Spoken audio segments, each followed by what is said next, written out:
This is the first shipment of food to arrive since Saudi Arabia imposed a blockade of the country in early November.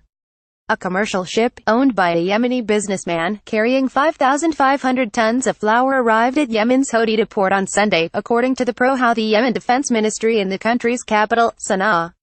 Separately, a UN World Food Programme vessel carrying 25,000 tons of flour is expected to arrive at the alSaleef port in Yemen on Monday, according to Abeer Etefa, senior regional communications officer for WFP. The arrival of food aid on Sunday follows Saturday's arrival of aid workers and vaccines.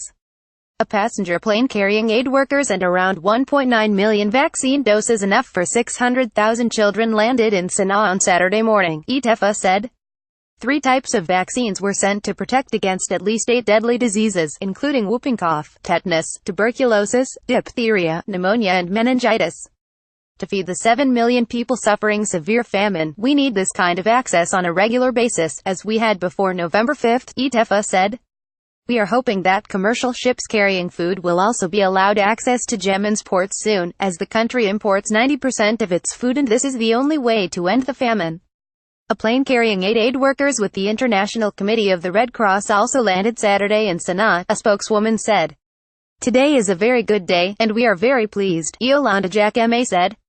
But there will be no relief for the 27 million people of Yemen until commercial goods are allowed in the country. Ships carrying food, chlorine tablets for drinking water, and medical supplies to support the prevention and treatment of acute watery diarrhea and cholera are also on their way to Yemen, said Geert Kapelier, UNICEF Regional Director for the Middle East and North Africa. In a press conference on Sunday, Kapelier also said that more vaccines are needed urgently, to prevent and treat diphtheria. More vaccines are equally needed for our routine immunization. Unfortunately, the vaccine stocks, despite the 1.9 million that we delivered yesterday, are running out. Vaccine stocks are depleted. Missile launch triggers blockade racked by civil war since 2015. Yemen is now largely split between Iranian-backed Houthi rebels and an internationally recognized government supported by the Saudis. Early this month, a missile launched from Yemen was intercepted over the skies of the Saudi capital, Riyadh.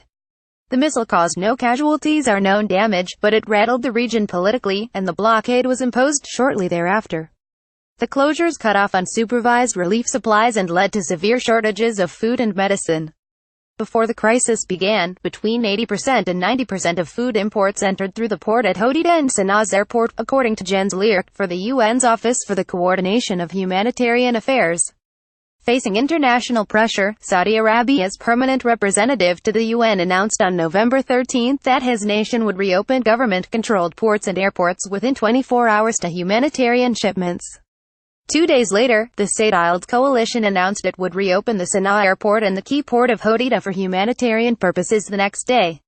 The United States, which last week conducted its most recent airstrikes in Yemen in support of the Saudi coalition, according to Pentagon spokesman Eric Pan, welcomed news that the blockade had been lifted.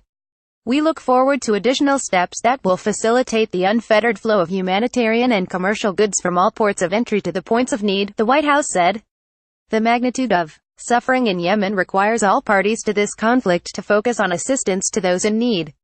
Humanitarian crisis unfolds. Stocks of vaccines have run low in Yemen, where a child dies every 10 minutes of preventable causes, according to UNICEF. They also estimate that more than 11 million Yemeni children are in acute need of humanitarian assistance. The country also faces one of the world's worst cholera outbreaks in modern history. There have been more than 900,000 suspected cases of cholera in Yemen since late April, many of them in children, and more than 2,000 people have died from it, according to the World Health Organization. More than 8,600 people died and nearly 50,000 others were injured between the start of Yemen's civil war in March 2015 and mid-September of this year, according to WHO. More than half the country's medical facilities have closed, cutting off much of the population from essential health care. CNN's Karim Khater and Mohammed Tawfiq contributed to this report. Journalist Hakeem Al-Masmari contributed to this report from Yemen.